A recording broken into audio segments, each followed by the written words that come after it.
ल नमस्कार गाइस, राधे राधे सबैजनालाई। र आजको हाम्रो यात्रा 9 दिन भइसकेको छ र आजको हाम्रो स्टे हामी रात बिताउने चाहिँ हाम्रो यस जग्गामा भइदिएको छ। यी साह्रै नै राम्रो हाम्रो जगन्नाथ मन्दिर अनि हेरिहाल्नु, यी दर्शन पनि गरिहाल्नुहोस् है।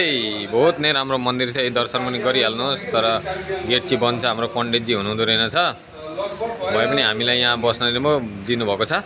बहुत नै राम्रो सुविधा सबै थोक छ, एकदम हाइवेको छेउमा यी गाडी घोडा कुदिरहेका छन् हो, यी सबै छ। अनि साइकल चाहिँ फेरि यहाँ राखिदिएको छौँ हामीले हो, यता साइकल छ। अनि यता पानीको व्यवस्था पनि यता छ, टोयलेट बाथरुम यता तल रहेछ, सबै ठिकठाक छ एकदम।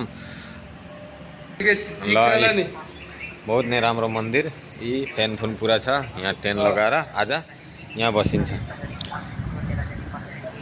र आज हामी लगभग पानी ट्याङ्की, हाम्रो बेङ्गल पानी ट्याङ्की पुग्नै आँटिएको थियो, 4 किलोमिटर बाँकी छ। र भोलि हामी सायद बिहार बोर्डर पनि क्रस गरिन्छ होला गाइस। र सबैलाई शुभरात्रि र राधे राधे, धन्यवाद।